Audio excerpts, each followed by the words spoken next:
Bismillahirrahmanirrahim. Assalamualaikum warahmatullahi wabarakatuh. Izin memperkenalkan diri, nama saya Raihan Benudin dengan NIM akhir 124 dari kelas C. Di sini saya akan mempresentasikan terkait hasil kerja saya untuk tugas sebelum praktikum farmasi terpadu yaitu dari bab 5 pelayanan kefarmasian. Yang mana untuk soal tugasnya meliputi yang pertama mempelajari alur atau proses dan formulasi terkait pengolahan sediaan farmasi, alat kesehatan dan BMHP di sarana pelayanan kefarmasian. Yang kedua mempelajari penulisan resep yang benar. Nomor tiga mempelajari cara melakukan pengkajian resep dan formulir yang terkait. Yang keempat, mempelajari masalah terkait obat. Yang kelima, mempelajari medikasi dan tata laksananya. Dan yang keenam, mempelajari tata laksana penyakit degeneratif, parameter klinik terkait, efek samping yang perlu diperhatikan, dan juga mempelajari cara mengisi formulir yang terkait.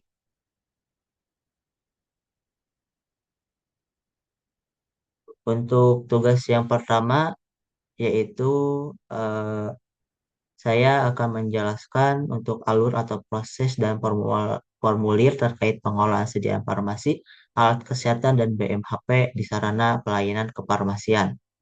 Di sini kita bisa melihat untuk pengolahan sediaan farmasi alat kesehatan dan bahan medis habis pakai di apotek, meliputi yang pertama ada perencanaan, yang kedua ada pengadaan, yang ketiga ada penerimaan, keempat penyimpanan, kelima pemusnahan, keenam pengendalian, dan yang ketujuh ada pencatatan dan pelaporan. Untuk selanjutnya ada pengolahan sediaan farmasi alat kesehatan dan bahan medis habis pakai di puskesmas. Yang pertama itu ada perencanaan, yang kedua permintaan, yang ketiga penerimaan, keempat penyimpanan, kelima pendistribusian, keenam pengendalian, ketujuh pencatatan dan pelaporan, kedelapan pemantauan dan evaluasi. Untuk pengelolaan sediaan farmasi, alat kesehatan dan bahan medis habis pakai di rumah sakit meliputi yang pertama pemilihan, yang kedua perencanaan, yang ketiga pengadaan, keempat penerimaan, kelima penyimpanan, keenam pendistribusian, ketujuh pemusnahan dan penariakan, kedelapan pengendalian dan yang kesembilan administrasi. Untuk pengolahan sediaan farmasi, alat kesehatan dan bahan medis habis pakai di klinik dengan rawat inap meliputi yang pertama ada pemilihan, yang kedua perencanaan, yang ketiga pengadaan, yang keempat penerimaan, kelima penyimpanan, keenam pendistribusian, ketujuh pemusnahan, dan penarikan, kedelapan pengendalian, dan yang kesembilan itu ada administrasi.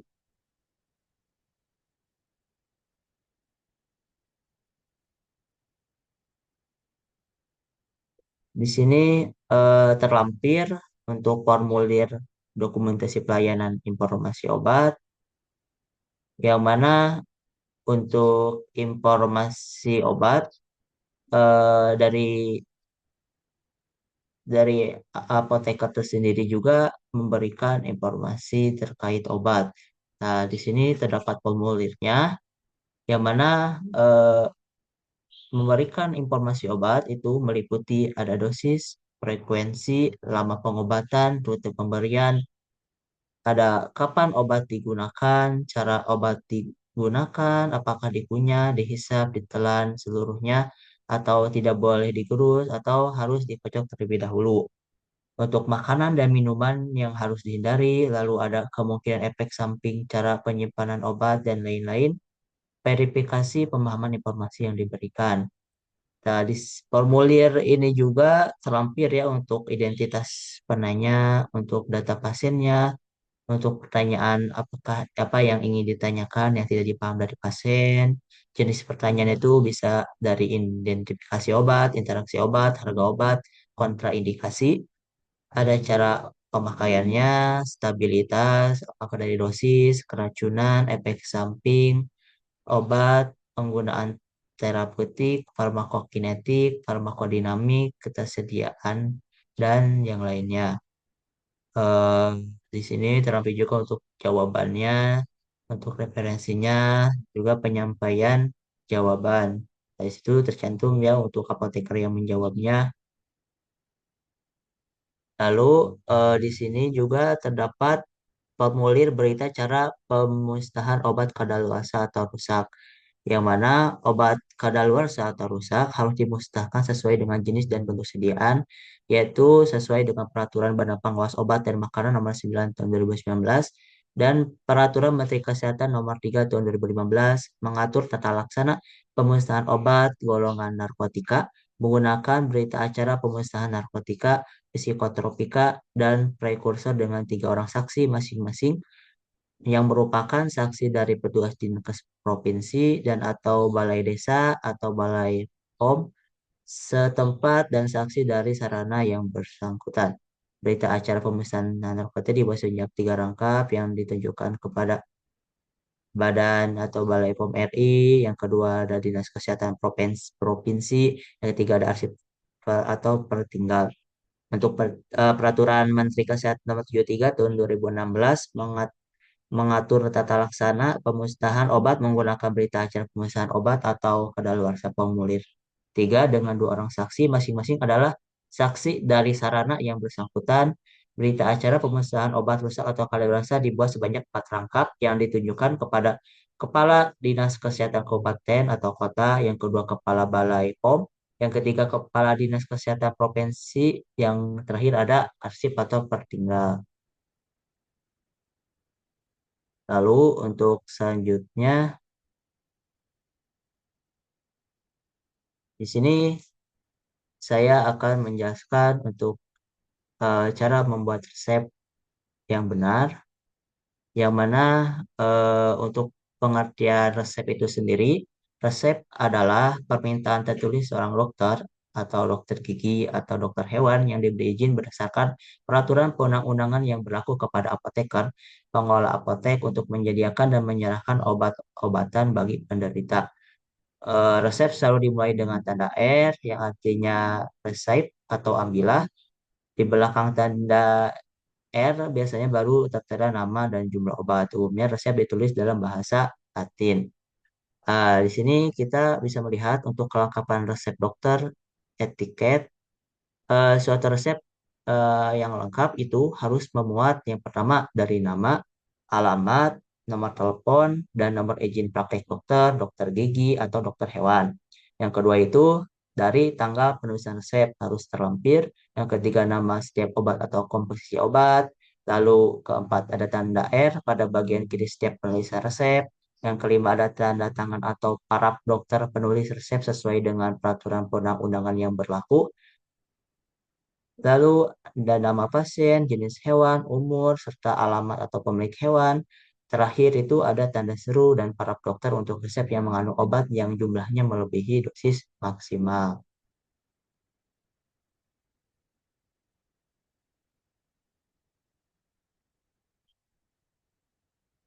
Lalu untuk pembagian suatu resep yang lengkap itu harus tertera yang pertama itu dari nama, alamat, nomor telepon, dan nomor SIP.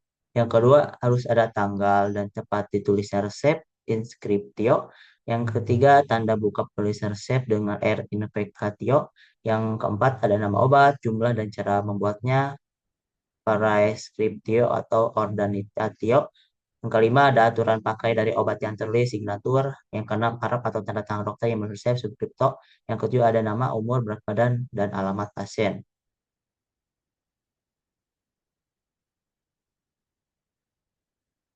Nah, di sini terlampir untuk contoh bentuk resep dokter. Untuk resep itu sendiri, resep disusun menurut tata bahasa Latin. Susunan kata yang pertama disebut imperativus recipe, disingkat dengan simbol R, recipe atau ambilah. Lalu untuk pelengkap penderita dari imperativus ini dibentuk dengan kata-kata yang menunjukkan banyaknya setiap bagian dari obat yang diminta untuk disediakan. Kata-kata ini ditulis dalam accusativus. Untuk sebagai penutup resep dari tiga imperatif yaitu misce atau M, M.F, miscepek, nah yang artinya campurlah. Dan juga ada DA yang artinya itu berilah yang dimaksud dan serahkan. Yang terakhir itu ada signa yang ada tanda S yang berarti catatlah yang dimaksud.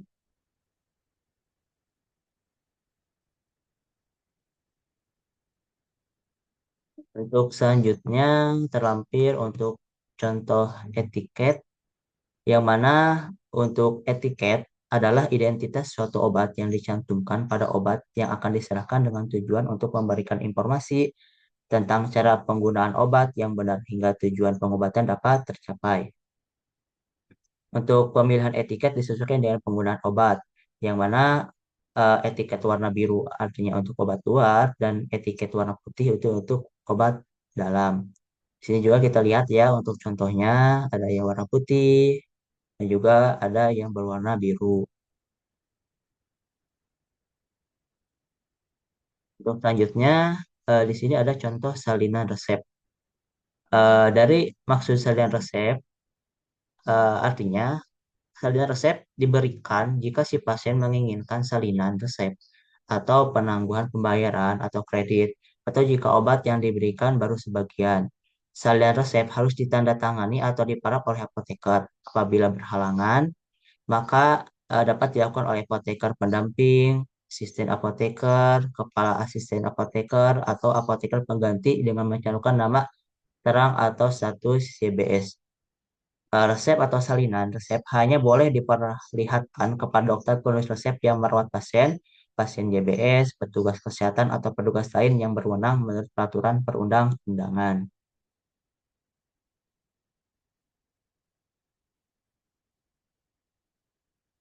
Untuk selanjutnya, kita akan membahas tentang pengkajian resep.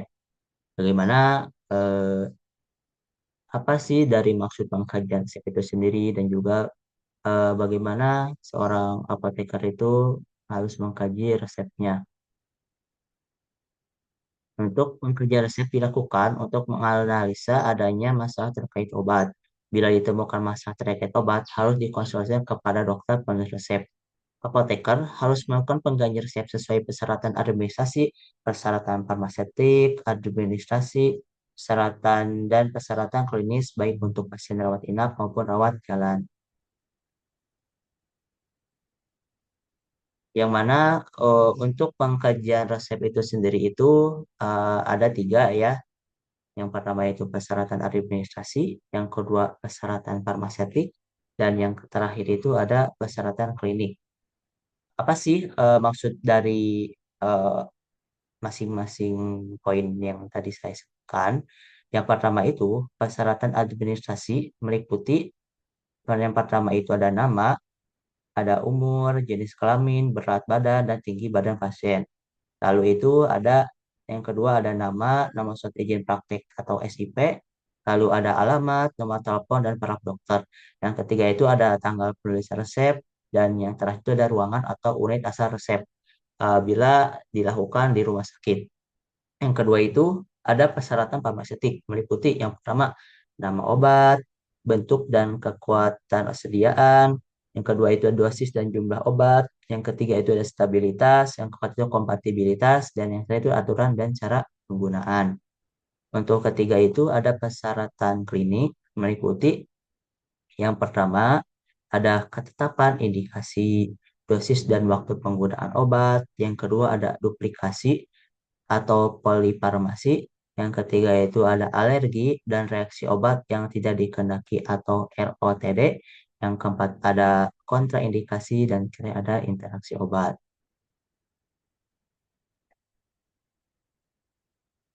Nah, di sini kita bisa melihat untuk contoh resep dan juga formulir rekeningnya. Eh, untuk resep jalan itu ada persyaratan administrasi yang ada di bagian atas dan juga ada persyaratan farmaseutik. Dan juga yang paling bawah itu ada persyaratan administrasi. Di sini juga eh, lengkap ya dari si formulirnya. Di atas itu ada klinik atau unitnya, ada nama dokter, ada nomor SPP-nya, tanda tangan, dan diagnosa. Eh, Lalu di bawahnya itu ada nama pasien, ada tanggal lahirnya, ada nama rekam medik, dan juga ada kondisi pasiennya hamil atau menyusui, ada riwayat alergi, dan juga nama pasien. Nah, di sini ada contoh formulir screening resep yang berikuti ada administrasi, yaitu yang pertama ada kejelasan tulisan, lalu yang kedua ada nama pasien, yang ketiga ada tanggal lahir, yang keempat ada nomor rekam medik, yang kelima ada berat badan pasien atau anak, lalu yang keenam ada nama, alamat paraf, dan nomor izin dokter, yang ketujuh ada tanggal order, atau tanggal pesan, yang kedelapan ada klinik atau unit asal order dokter. Lalu untuk farmasetiknya, yang pertama ada nama obat, untuk sediaan, tiga kekuatan sediaan, keempat dosis, kelima ada rute dan cara pemberian, keenam aturan pakai, ketujuh stabilitas sediaan, kedelapan ketersediaan perbekalan farmasi.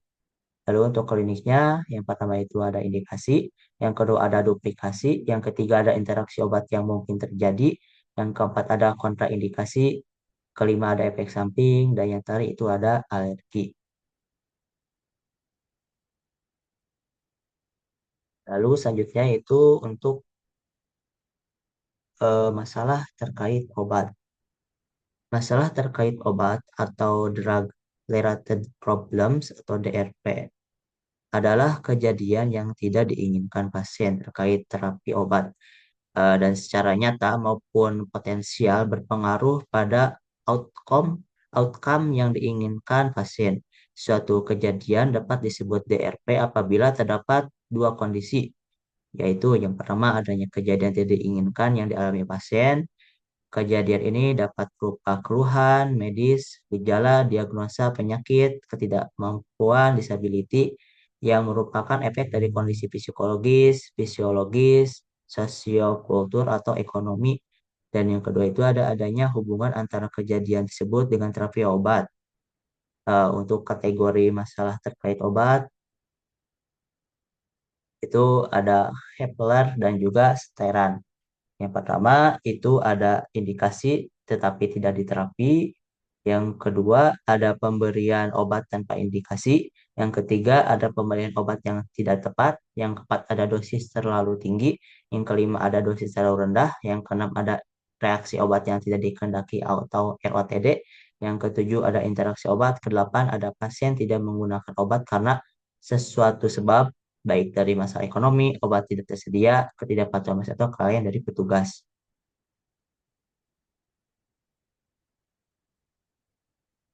Untuk klasifikasi masalah dalam drug related problem, ini terdapat ada domain primer dan juga ada masalahnya.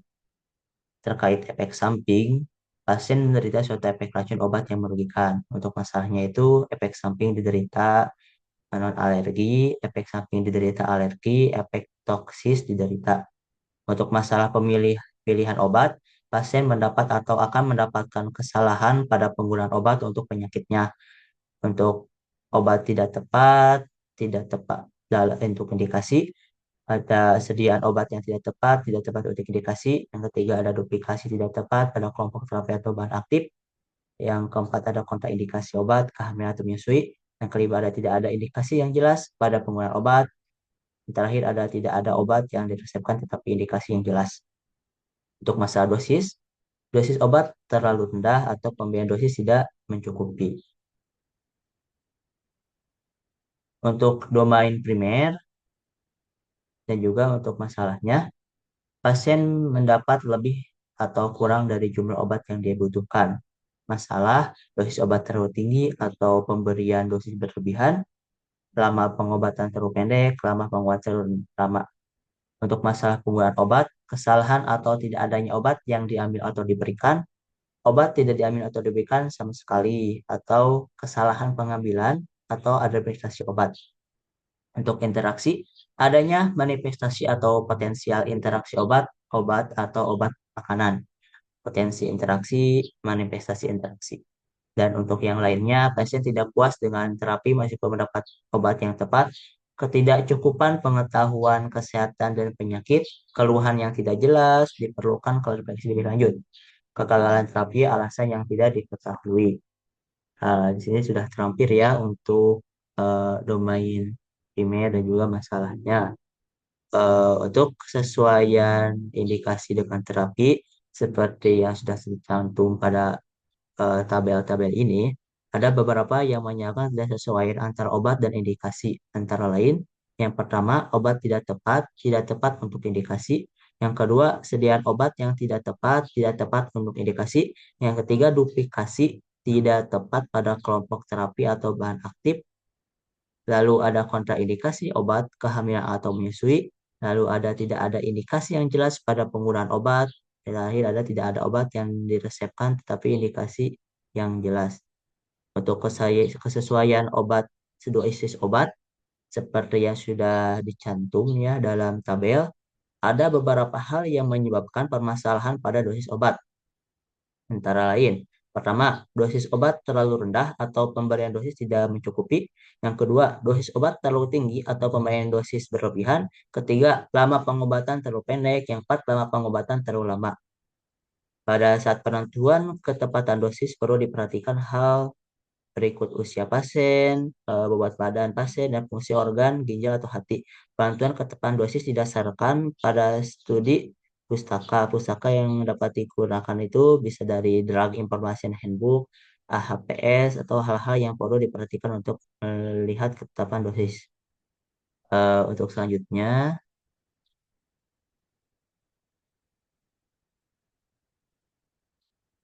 ada terkait sebuah medikasi. Di sini terdapat ya untuk definisi apa sih itu sebuah medikasi. Sebuah medikasi menurut WHO itu sel medication atau penggunaan obat-obatan tanpa konsultasi terlebih dahulu mengenai indikasi dosis dan juga pengobatan yang mana pengobatan disebut juga pengobatan sendiri. Untuk sebuah medikasi menurut Departemen Kesehatan RI adalah upaya masyarakat untuk mengobati dirinya sendiri.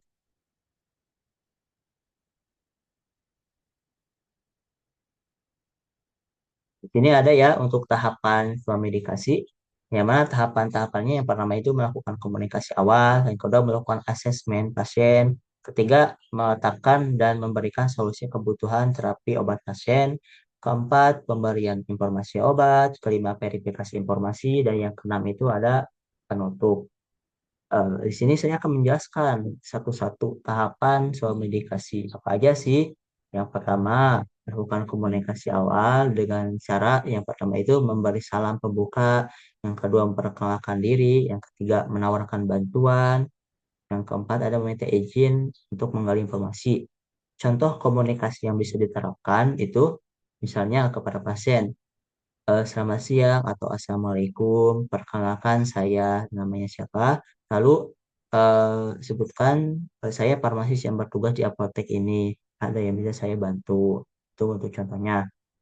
Yang kedua itu ada melakukan asesmen pasien atau melakukan pengumpulan informasi yang relevan, lengkap, dan struktur dari aspek pasien, baik dari penyakit dan obat yang sesuai dengan masalah pasien. Relevan artinya informasi sesuai dengan kondisi dan permasalahan pasien. Lengkap artinya informasi tersebut mencakup aspek pasien, aspek penyakit, dan aspek obat. Terstruktur artinya proses penggalian informasi dilakukan secara sistematik sesuai dengan kondisi pasien, eh, dan menggunakan prinsip WWHM, yaitu who, what, system, how long, action, dan medicine. eh, untuk melakukan asesmen dari diri pasien, yaitu yang pertama itu melakukan asesmen dari pasien, yang kedua ada menanyakan identitas pasien, baik nama, umur, berat badan, yang ketiga itu menanyakan riwayat sosial, status pasiennya apakah sedang hamil atau menyusui, dan juga dari kebiasaan pasien, apakah suka merokok, alkohol, atau nafsa. Dan juga menanyakan gaya hidup, baik dari pekerjaan sehari-harinya, pola makan, dan juga olahraga, dan juga pola istirahatnya. Yang kedua itu adalah melakukan asesmen penyakit pasien. Kita menanyakan keluhan pasien, baik dari onset, durasi, frekuensi, dan juga dari keparahan. Lalu kita menanyakan awal timbulnya penyebab keluhan, baik dari aktivitas sebelum terjadinya penyakit atau penyebab yang membuat penyakit membaik atau memburuk. Lalu ada menanyakan upaya yang tadi dilakukan untuk mengatasi penyakit sebelumnya dari pasien apakah sudah melakukan upaya atau tidak.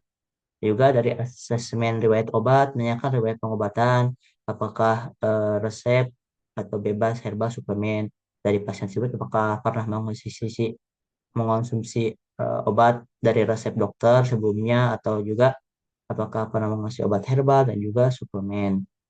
Juga mengenai riwayat alergi, baik dari alergi pada dirinya ataupun apakah ada riwayat dari keluarganya. Yang ketiga itu ada menetapkan dan memberikan solusi kebutuhan terapi obat pasien. Penerapan masalah dilihat berdasarkan gejala yang dialami atau dikeluhkan. Pemberian solusi kebutuhan pasien meliputi memilihkan terapi yang paling tepat bagi pasien. Pada kasus pada kasus kebutuhan pasien meliputi memilih terapi yang paling tepat bagi pasien pada kasus suami medikasi. Terapi dapat berupa obat, batasan obat, obat bebas, bebas terbatas, dan daftar obat wajib apotek kedua, atau non-obat, baik suplemen, kosmetik, atau perubahan gaya hidup.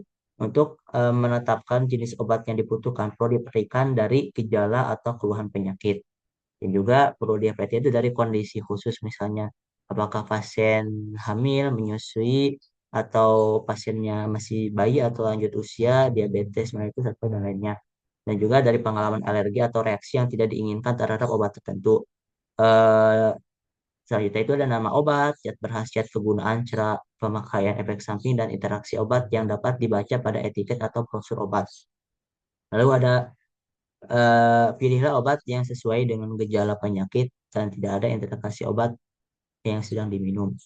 Yang mana untuk daftar obatnya itu ada obat bebas, ada obat bebas terbatas, obat jamu, obat hemat standar, ada obat keras, pita permaka, dan juga obat jenis narkotika.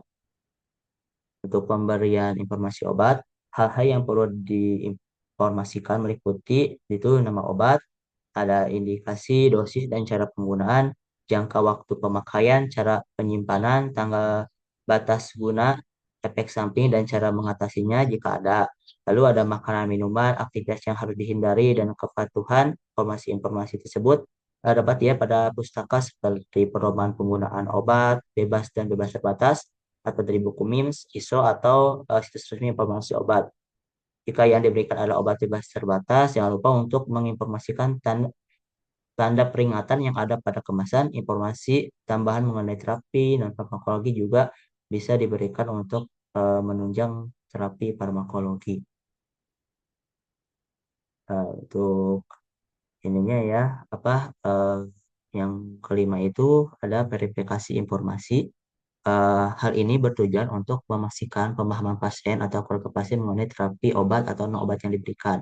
Untuk contoh komunikasinya, misalnya, bagaimana Ibu, apakah sudah jelas informasi dari saya?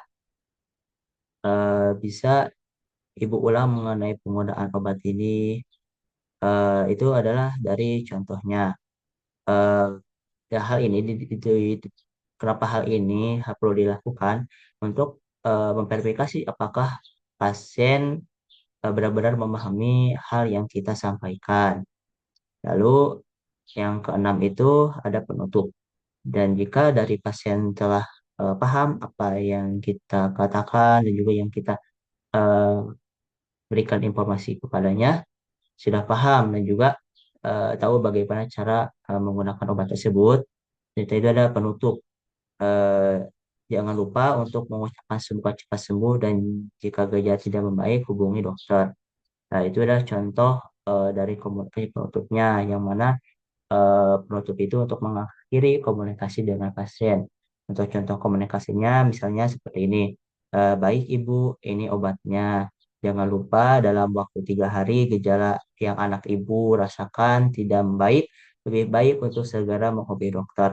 Terima kasih sudah berkunjung ke apotek kami. Selamat siang, semoga cepat sembuh. Nah, itu bisa eh, diterapkan atau diaplikasikan ketika suami medikasi.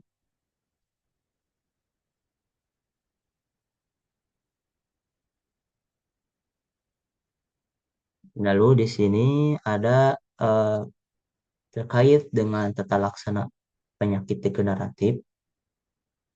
Untuk penyakit degeneratif itu seperti Alzheimer, Parkinson, osteoartritis, dan penyakit jantung koroner.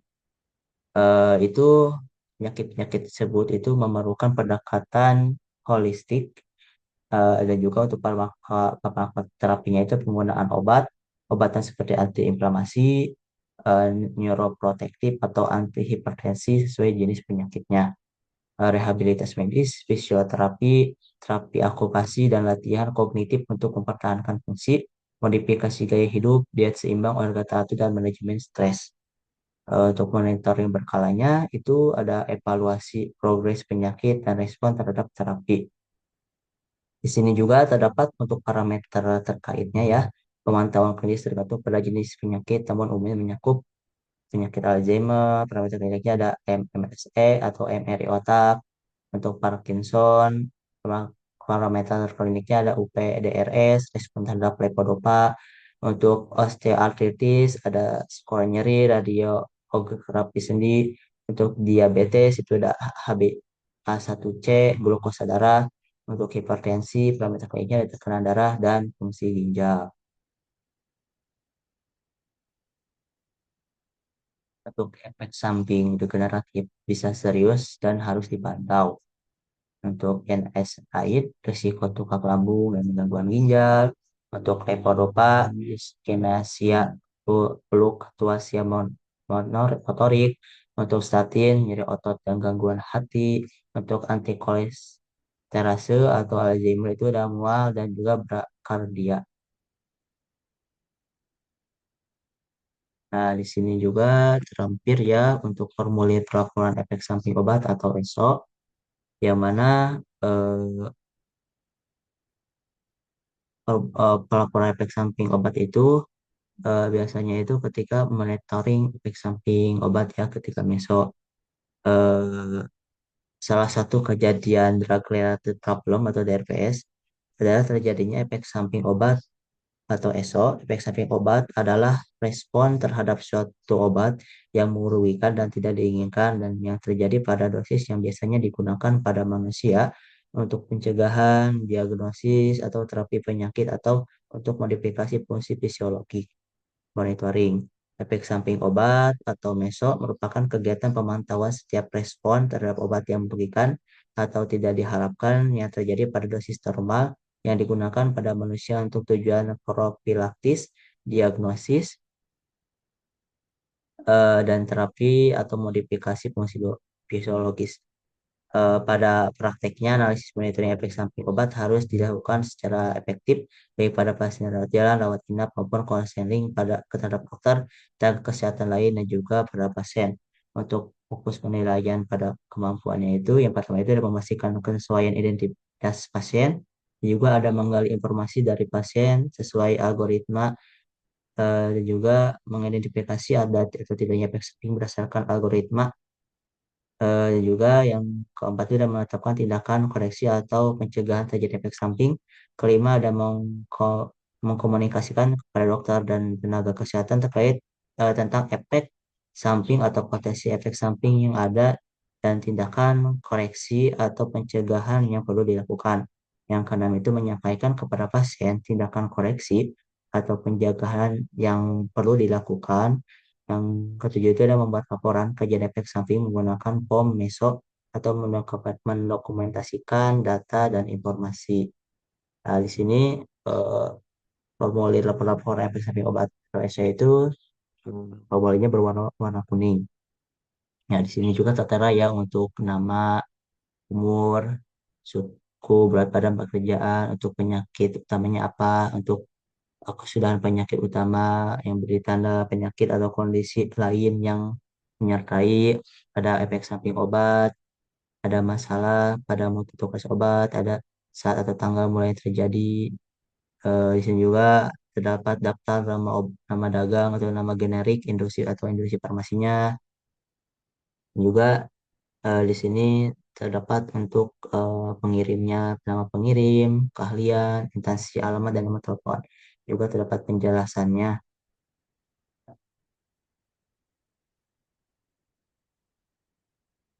Baik, terima kasih. Eh, Sekian dari saya. Persentase yang saya paparkan terkait tugas sebelum praktikum farmasi terpadu. Kurang lebihnya mohon maaf, semoga bermanfaat bagi rekan-rekan yang akan mendalami terkait dari hal-hal yang saya jelaskan, baik dari semua medikasinya, juga proses cara pembuatan resep yang baik, dan juga dari pembuatan-pembuatan dan juga tata cara yang lain. Semoga bermanfaat. Kurang lebihnya saya mohon maaf. Assalamualaikum warahmatullahi wabarakatuh.